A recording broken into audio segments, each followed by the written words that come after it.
Roha Ashtami urban बँकेच्या इमारत लिलावातील गैरव्यवहारांच्या आरोपानंतर ठेवीदारांच्या आंदोलनाला यश आलंय. सहकार विभागानं लिलाव रद्द करण्याचे आदेश दिल्यानंतरही बिल्डरनं नाव प्रॉपर्टी कार्डवर चढवल्यानं ठेवीदारांनी उपोषणाचा इशारा दिला होता. संतप्त वातावरणात प्रशासनानं अखेर माणगाव न्यायालयात धाव घेत इमारत खरेदी रद्द करण्याची प्रक्रिया सुरू केली आहे. यानंतर ठेवीदारांनी उपोषण स्थगित केलं. दरम्यान रोहा सिटीझन फोरमने या निर्णयाचं स्वागत करत कस्टोडियन निलेश शिंदे यांना निलंबित करण्याची आणि त्यांच्यावर गुन्हा दाखल करण्याची मागणी केली आहे. उरण नगर परिषदेच्या निवडणुकीसाठी भाजपाने गुरुवार दिनांक 13 नोव्हेंबर रोजी भव्य शक्ती प्रदर्शन केलं. राज्याचे कॅबिनेट मंत्री आशिष शेलार, आमदार प्रशांत ठाकूर आणि महेश बालदी यांच्या उपस्थितीत शोभा कोळी शहा यांची नगराध्यक्ष पदासाठी उमेदवारी अर्ज दाखल केला. प्रभाग 1 ते 10 मधून 21 नगरसेवक पदांसाठी 22 उमेदवारांचे अर्ज दाखल झालेत.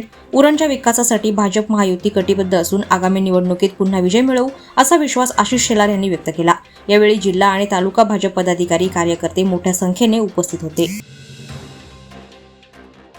अलिबागच्या चेंड्रे येथे रायगड जिल्हा मध्यवर्ती सहकारी बँकेच्या मुख्य कार्यालयात शेती कर्जमाफीबाबत बैठक पार पडली. शेकापचे नेते जयंत पाटील यांच्या अध्यक्षतेखाली झालेल्या या बैठकीत राज्यातील विविध जिल्हा बँकांचे अध्यक्ष, उपाध्यक्ष आणि अधिकारी उपस्थित होते. जयंत पाटील यांनी योग्य शेतकऱ्यांपर्यंत कर्जमाफी पोहोचवण्यासाठी सर्वसमावेशक धोरण तयार करण्याची गरज व्यक्त केली.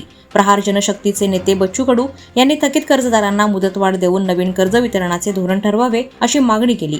बैठकीत बँकांच्या अडचणी, शासन धोरणातील सुधारणा आणि कर्जमाफी यावर सविस्तर चर्चा झाली.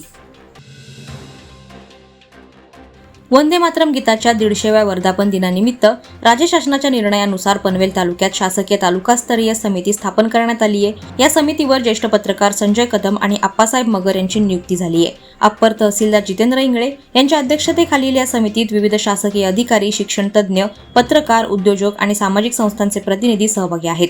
वंदे मातरम गीताच्या ऐतिहासिक वारशाचं जतन आणि प्रसार तसेच 7 नोव्हेंबर रोजी होणाऱ्या वर्धापन सोहळ्याचे आयोजन याच समितीद्वारे होणार आहे. चौक या ऐतिहासिक गावात छत्रपती शिवाजी महाराजांच्या स्मारकाचं भूमिपूजन ऐतिहासिक दगडी शाळेच्या आवारात पार पडलं. अनेक वर्षांची ग्रामस्थांची मागणी पूर्ण झाल्यानं शिवभक्तांमध्ये उत्साहाचं वातावरण निर्माण झालंय. सरनोबत नेताजी पालकर यांच्या जन्मगावात हे स्मारक उभारलं जात असून भारतीय जनता पक्षाचे उत्तर रायगड उपाध्यक्ष सुधीर ठोंबरे आणि माजी जिल्हा परिषद सदस्य मोतीराम ठोंबरे यांनी स्वखर्चानं हा उपक्रम हाती घेतलाय. चौक सरपंच रितू ठोंबरे यांच्या हस्ते भूमिपूजन झालं. हे स्मारक हिंदवी स्वराज्याचं प्रतीक ठरेल आणि तरुण पिढीस प्रेरणा देईल असं मान्यवरांनी यावेळी सांगितलं. सालाबादप्रमाणे यंदाही सामाजिक कार्यकर्ते आणि आई एकविरा देवी भक्त नंदू हातमोडे यांच्या पुढाकाराने चौक ते कार्ला लोणावळा अशी पायी दिंडी काढण्यात आली. या दिंडीला चौक परिसरातील एकविरा भक्तांनी उत्स्फूर्त प्रतिसाद दिला. मार्गातील विविध ठिकाणी दिंडीचं स्वागत करून आई एकविरा देवीची पूजा करण्यात आली. भक्तिभावानं भारलेली ही वारी धार्मिक उत्साहात पार पडली. या दिंडीत विनोद भोईर, सागर ओसवाल, सुभाष पवार यांच्यासह अनेक भक्तांनी सहभाग घेतला. श्रद्धा, भक्ती आणि सामूहिक एकतेचं दर्शन घडवणारी ही दिंडी भक्तांच्या मनात आनंदाची लहर निर्माण करणारी ठरली. वादळवारा लाईव्हसाठी न्यूज ब्युरो, रायगड.